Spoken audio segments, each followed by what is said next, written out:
It's official. I signed up for a 10K race happening on April 25th. Move with, I always get it wrong, Move for Grady 10K race. And we're heading towards a half marathon by November. So around Thanksgiving. Have I trained for this? Have I done this before? Absolutely not. Let me pull up my document. It started with a message from the heart. I'm still not completely sure what messages from the heart are. And now that I'm growing in my faith, I'm starting to see a connection. Well, I actually heard someone said when you get messages from the heart is God talking to you, especially to women. I heard a woman say this. God talks to women through their heart. And that made me think of the messages I've gotten since I was a very young girl. A girl, since I was a girl. First message I got from the heart that I can remember is me wanting to be an artist. I was a little girl. I don't even remember how old I was. But it was just like a knowing, like a literally like a message from the heart is the best way I can explain it. That told me you should be an artist or you're meant to be an artist. And I always like ponder the message like, okay, but how? And that's the interesting thing about messages from the heart. It's like they don't make sense, especially logically. If you were to logically think about them, it will not make sense. I ask myself, like, why? Like, why are you telling me this? Why should I do this? And this is where fear and excitement comes in. I also heard someone say, this is things that I just have heard around, and then it resonated with me. So, it's things that I think about a lot. But I heard someone say that fear and excitement is the same feeling. Anxiety and nerves is the exact same physiological thing as excitement.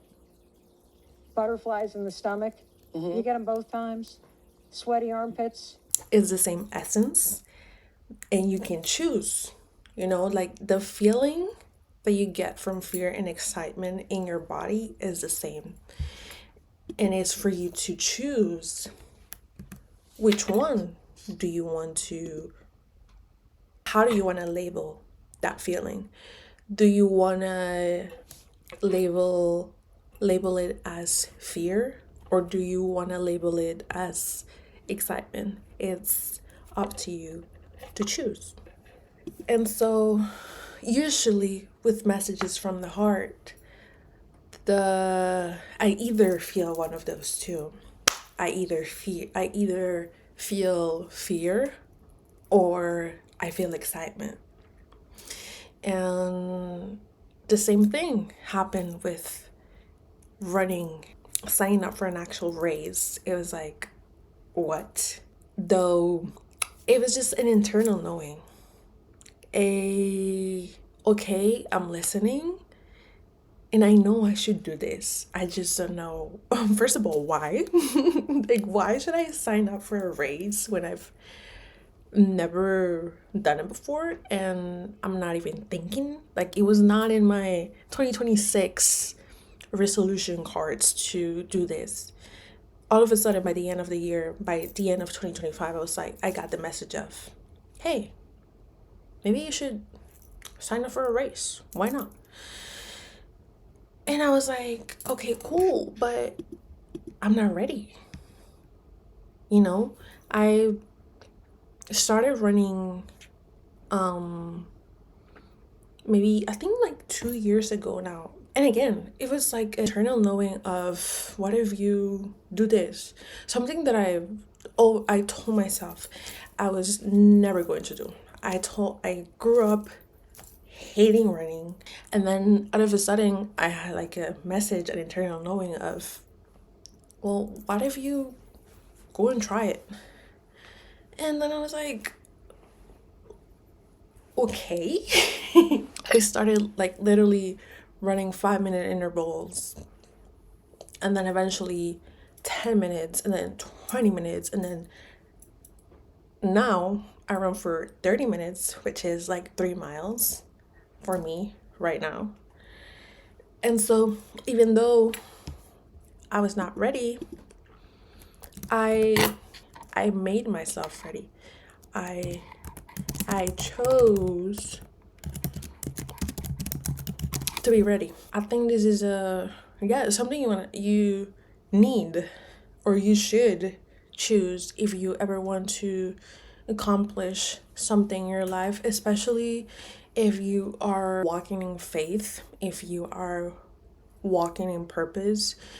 The kind of woman that I'm seeking to be, and I believe I have been cultivating for the past years, and I've been more intentional about it this past years, is following the messages from the heart. Again, coming back to me when I was a little girl, I knew I wanted to be an artist, and then later on I got the message, an internal knowing that I wanted to be a content creator, and I wanted to make that a living for myself. I wanted to share my journey. That was a message that I randomly got. It took me 10 years to make the decision and to choose, okay, this is something I want to do. And so I'm going to put myself in the positions that I have to. I'm going to learn what I need to learn so I can make this happen. I'm going to do the internal work that I need to do so I can do this, because I was so scared of it. I was I couldn't even look at myself in the mirror. I couldn't be in pictures. Like, I hated seeing myself. And so there was a lot of internal work that I had to do for me to be able to do this right now and to become the woman that I want to be, and that I see myself being, and that I think now is what God is calling me to be. Just on this, and having to do, or choosing, because I choose to put myself in uncomfortable positions and to act despite of the fear. I have, or I am currently building a new relationship with fear, which, instead of seeing it as my enemy, is my friend. I don't see enemy as, I don't see fear, or I try to, because it's not easy, but for majority of the time, and based on experience as well, of doing it time and time again, is now I see fear as an invitation to grow. I see it as an invitation to grow and evolve and to become more of the woman that I'm meant to become.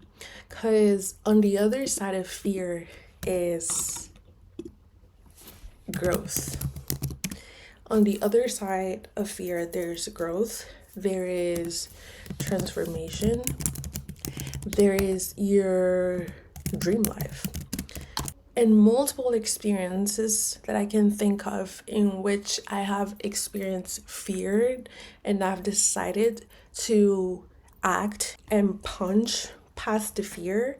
What I've seen on the other side is huge amounts of blessings and amazing things that I would have gotten if I wouldn't have peers past the fear. Now I see it as an invitation to grow, to become more of the woman that I'm meant to become. And now it's interesting to see how running, it's so much more than a physical activity. Running is a tool for life, for business, for relationships, for personal growth, for just, there's a lot of correlations in running that can be applied to your everyday life. I believe running, it's like 10% physical, 90% mental and emotional. You can break down that 90% into emotional and mental, because I have observed myself in many instances in which I do not want to push. My body feels fatigued, my legs feel heavy, my body feels heavy, my lungs hurt, feels like they are on fire. Yet somehow I'm able to lock in. I'm able to hear mentally, emotionally, and spiritually. I'm able to tap into a higher energy field. I don't know what it is, and keep running despite the pain, despite the physical sensation in my body. And so because I have observed myself doing this, now when I'm in situations where I feel like I cannot do this, whether it is in business, in relationships, and whatever it is, I think of those moments, and it's like, if I can do that, I can do this. The running experience has, it's truly a spiritual experience. It's just truly a tool that I can nourish and nurture and have in my backpack. So when I come across a situation in which I feel like I cannot do it, I can pull that tool and be like, no, you can, bitch. This season of my life, it's very much discovering faith, learning my spirit, learning what my purpose is. Even though I have these messages and this internal knowing of you should be doing this, I'm not sure. I cannot see clearly where that is taking me. I don't know where I'm heading. I don't even know what I'm doing majority of the time. I'm just being obedient. I'm just being or very intentional and listening and paying attention to my spirit, to my intuition, to God, and to cultivate that relationship. Because the more I've been cultivating that relationship, the more I've been getting the messages and the internal knowing of you should be doing this. And when I'm met with hard situations, I go into to myself, to my temple. I connect with the higher power, and I trust, and I put my faith in that. And I continue to walk, and I continue to just be 1% better every day, because this is the way in which I can honor the life that I've been given. I feel like it would be a disservice to me, to God, to the universe, to be in this world and be like this, not do anything, not discover and not tap into my biggest potential, not tap into my essence, not discover what my purpose is. I feel like it would be a waste. I feel like it would be a waste, and I do not want to be a waste. I want to squeeze to get the most out of what I'm being given. Find out, why am I alive? Why am I here? Why have I been chosen? Because I truly feel like I've been chosen. Otherwise, I wouldn't be here. I wouldn't be breathing. I wouldn't be recording this. I wouldn't be training for a marathon, even though I don't know why I'm doing it. you know? But I'm discovering. I'm truly, truly, truly walking in faith, walking in purpose, and nurturing my faith, nurturing myself, nurturing my spirit through actions like this, or through activities like this, and through creation like this. This is the journey. This is the becoming of this soul, of me. I see you in the next one.